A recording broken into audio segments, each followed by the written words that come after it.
Estamos de vuelta, vamos a revisar información de nuestro sitio web importantísima con noticias de último minuto. Es algo que ya se había adelantado, ¿cierto? La semana pasada por parte de La Tercera, quien había filtrado que probablemente se fuera a anular el juicio contra Martín Pradenas. Y bueno, hace algunos minutos en chbnoticias.cl ustedes pueden revisar esta información donde finalmente la Corte Suprema acoge este recurso de nulidad que interpuso la defensa de Martín Pradenas y según lo que indica el Poder Judicial, entonces es que este recurso de nulidad se acoge por falta de imparcialidad de un juez y ordena un nuevo juicio oral contra Martín Pradenas. Aquí es muy importante aclarar que esta nulidad del juicio es por un tema de forma y no de fondo. O sea, esta nulidad se da por la imparcialidad de un juez, por el comportamiento y la actitud de un juez y no por las pruebas presentadas, por ejemplo. Entonces, sí, aquí se realiza nuevamente un juicio oral en contra de Martín Pradenas.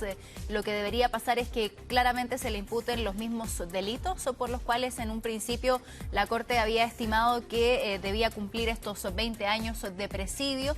Entonces deberían imputársele los mismos delitos, se deberían presentar las mismas pruebas. En forma, este juicio oral, este nuevo juicio oral que se debiera realizar en contra de Martín Pradenas no debiera ser distinto del anterior. Las consecuencias, ¿cierto?, para él debieran ser las mismas, porque aquí lo que se está cuestionando es la actitud de un juez, no los delitos imputados, no las pruebas presentadas en este juicio. ¿Cuáles son los fundamentos que da la Corte Suprema para acoger este recurso de nulidad?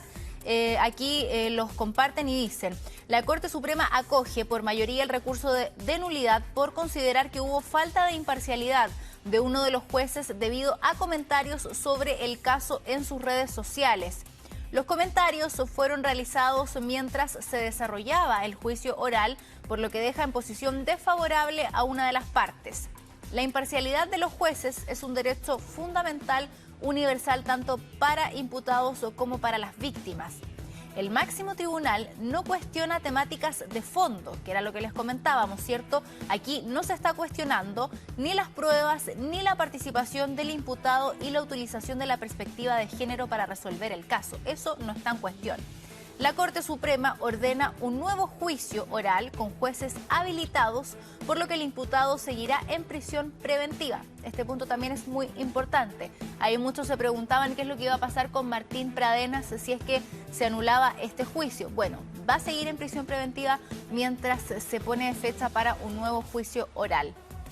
Y el último punto que da como fundamento la Corte Suprema para anular este juicio es que se ordenó a la Corte de Apelaciones de Temuco instruir una investigación al juez para establecer si hubo una infracción a sus deberes funcionarios en su actuar.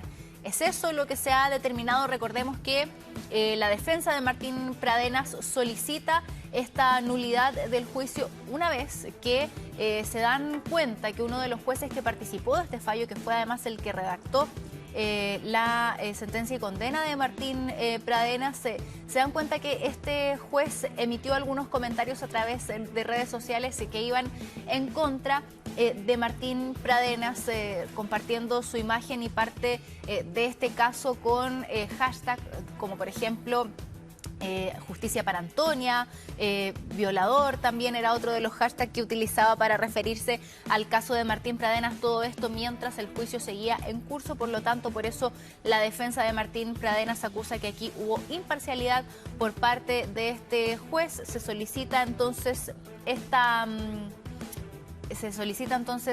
nulidad de juicio y entonces la Corte Suprema confirma la anulación del juicio a Pradenas, pero es importante destacar que esto se da, y lo argumenta también la Corte Suprema, se da por una cuestión de forma y no de fondo. Aquí lo que se está cuestionando es la actitud de un juez, no se está cuestionando los delitos imputados hacia Martín Pradenas, tampoco se están cuestionando las pruebas presentadas, así que en un nuevo juicio oral, porque también se ha ordenado que se realice un nuevo juicio oral en contra de Martín Pradenas, debiera imputársele los mismos delitos, presentarse las mismas pruebas, ¿cierto?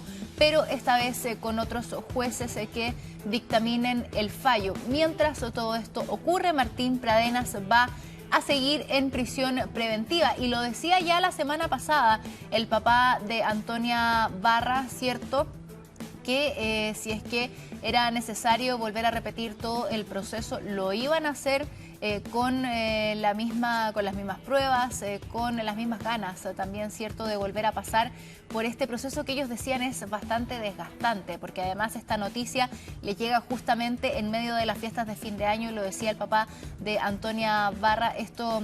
ellos ya habían dado en cierta forma por cerrado este ciclo, ¿cierto?, al saber que Martín Pradenas estaba condenado a 20 años de cárcel y enterarse de esta situación, de esta nulidad y volver a tener que revivir nuevamente todo este proceso. Por supuesto que no es una buena noticia para la familia, pero que dijeron estaban totalmente dispuestos a hacerlo, hacer nuevamente todo este proceso, y lo decía el papá de Antonia, esperaban que el fallo, las consecuencias y la condena también fuera la misma que se había dado en un principio. Ahora solamente queda esperar entonces que la Corte, ¿cierto?, que el Poder Judicial y la Fiscalía puedan agendar una nueva fecha para realizar este juicio oral, que sabemos fue además un proceso bastante largo.